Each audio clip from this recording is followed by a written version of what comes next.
جب موت تیری محفل میں اترے تو جزا فضا نہ کرنا، جس طرح سے زمانے نے تجھے ہنسایا ہے اسی طرح سے وہ تجھے رلائے گا۔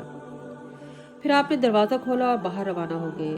میں اپنے بھائی حسن مجتبیٰ کے پاس گئی اور ان سے کہا کہ بابا جان نے آج رات سے اپنی موت کی خبر دی ہے اور اس وقت وہ رات کی تاریکی میں گھر سے باہر گئے ہیں، آپ اپنے والد کے ساتھ جائیں۔ امام حسن علیہ السلام اٹھے اور والد بزرگوار کے پاس پہنچ گئے۔ امام نے آپ کی واپسی کا حکم دیا۔ دشمن خدا عبد الرحمن ابن ملجم خوارج کا نظریہ رکھتا تھا۔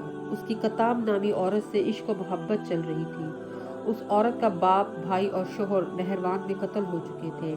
ابن ملجم اس سے شادی کرنا چاہتا تھا۔ اس عورت نے نکاح کی یہ شرط پیش کی کہ وہ امیر المومنین کو قتل کر دے۔ ابن ملجم نے کہا یہ تو بڑا مشکل کام ہے۔ اس بے حیا عورت نے کہا میرا حق مہر یہ ہے کہ تم مجھے 3000 دینار دو گے اور ایک غلام اور کنیز فراہم کرو گے، اور سب سے بڑی شرط یہ ہے کہ امیر المومنین کو قتل کرو گے۔ ابن ملجم اس رات مسجد میں آیا اور رات مسجد میں بسر کی اور طلوع فجر امام کی آمد کا انتظار کرتا رہا۔ ساری رات اس بدترین جرم کے ارتکاب کے متعلق سوچتا رہا۔ اس کی مدد کے لیے 2 اور خارجی بھی موجود تھے۔ ایک کا نام شبیب بن بہرہ تھا اور دوسرے کا نام وردان بن مجالت تھا۔ امام مسجد میں داخل ہوئے اور مسجد میں نماز پڑھی۔ پھر آپ گلدستہ اذان پر آئے اور اذان دی۔ پھر آپ گلدستہ اذان سے نیچے اترے اور سوئے ہوئے افراد کو جگانا شروع کر دیا اور ہر سوئے فرد سے کہتے تھے خدا تجھ پر رحم کرے، اٹھو نماز پڑھو۔ آپ لوگوں کو جگاتے ہوئے ابن ملجم کے پاس آئے۔ وہ منہ کے بل لیٹا ہوا تھا، اس نے اپنی تلوار چھپائی ہوئی تھی۔ امام نے اس سے فرمایا اے شخص نیند سے بیدار ہو جا، اس طرح سے سونے کو خدا ناپسند کرتا ہے۔ یہ شیطان کے سونے کا انداز ہے اور یہ اہل دوزخ کے سونے کا انداز ہے۔ داہنے پہلو کے بل سو کیونکہ یہ علماء کی نیند ہے، اور بائیں پہلو کے بل سونا حکماء کی نیند ہے، اور پشت کے بل سونا انبیاء کی نیند ہے۔ پھر آپ نے اس لعین سے فرمایا تو جو ارادہ لے کر آیا ہے یہ اتنا خوفناک ہے کہ اس سے آسمان پھٹ سکتے ہیں اور زمین ریزہ ریزہ ہو سکتی ہے۔ اگر میں چاہوں تو میں تجھے یہ بتا سکتا ہوں کہ تو نے کپڑوں میں کیا چھپا رکھا ہے۔ یہ کہہ کر آپ چلے گئے اور محراب میں تشریف لائے، نماز شروع کی۔ آپ نے نماز میں طویل رکوع و سجود کیے۔ ادھر وہ لعین تاریخ انسانیت کے بدترین جرم کے اقدام کی نیت سے اٹھا اور چلتے ہوئے اس ستون کے قریب آیا جہاں آپ نماز میں مصروف تھے۔ آپ نے پہلی رکعت پڑھی اور پہلا سجدہ ادا کیا، پھر سر کو اٹھایا۔ وہ لعین آگے بڑھا اور آپ کے سر اطہر پر تلوار کا وار کیا۔ اس لعین کی تلوار وہاں پڑی جہاں عمرو بن عبدود عامری کی ضربت لگی تھی۔ امام چہرے کے بل زمین پر گرے اور یہ کلمات کہے بسم اللہ و باللہ ولا ملت رسول اللہ۔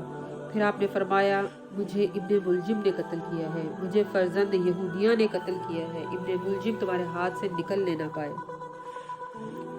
امام نے لوگوں کو اپنے قاتل کا نام اس لیے بتایا کہ لوگ غصے میں آ کر بے گناہوں کا قتل عام نہ کریں۔ امام کی احتیاط اور حق پرستی ملاحظہ فرمائیں کہ زندگی کے آخری لمحات میں بھی آپ نظام حیات کو تباہ ہوتا ہوا نہیں دیکھ سکتے تھے۔ آپ نے یہ سب کچھ اس وقت کیا جب آپ کے سر سے خون بہہ رہا تھا اور چہرہ اطہر خون سے تر بتر تھا۔ آپ نے پیشانی پر پٹی باندھی اور زخم پر مٹی ڈالنا شروع کی، لیکن خون رکنے کا نام نہیں لے رہا تھا۔ آپ کے سر کا خون آپ کے سینے تک پھیل چکا تھا اور آپ کی برداشت کا یہ عالم تھا کہ چیخنے چلانے کی بجائے آپ بار بار یہ فرما رہے تھے فزت ربک الکعبہ ھذا ما وعد اللہ ورسولہ وصدق اللہ رسولہ۔ رب کعبہ کی قسم میں کامیاب ہو گیا اور یہ وہی کچھ ہے جس کا خدا اور اس کے رسول نے وعدہ کیا تھا، اور خدا اور اس کے رسول کا وعدہ سچا ثابت ہوا۔ لوگوں پر دہشت اور حیرانی چھا گئی، بالخصوص وہ لوگ زیادہ پریشان ہوئے جو مسجد میں نماز کے لیے آئے ہوئے تھے۔ اسی لمحے جبرائیل امین کی صدا بلند ہوئی۔ آج تک تاریخ انبیاء میں کبھی ایسی آواز بلند نہیں ہوئی تھی۔ کسی نبی یا کسی بھی وصی کی موت پر یہ آواز نہیں آئی تھی۔ یہ آواز اس وقت بلند ہوئی جب قاتل کی تلوار سر سے ٹکرائی تو جبرائیل نے منادی کی۔ اس طرح کی منادی جبرائیل پہلے بھی کر چکے تھے۔ انہوں نے جنگ احد میں آپ کی جوان مردی کی خاطر ندا بلند کر کے یہ کہا تھا لا فتح الا علی لا سیف الا ذوالفقار۔ جامع مسجد کے کواڑ آپس میں ٹکرائے اور آسمان پر ملائکہ کی چیخیں بلند ہوئی اور سیاہ آندھی چلی۔ جبرائیل امین نے زمین و آسمان کے درمیان آواز دی جسے ہر بیدار انسان نے اپنے کانوں سے سنا۔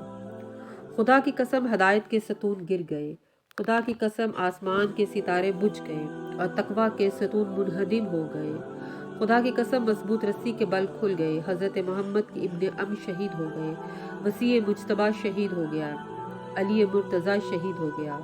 خدا کی قسم سید الاوصیاء شہید ہو گیا اور کائنات کے سب سے بڑے بدبخت نے انہیں شہید کیا۔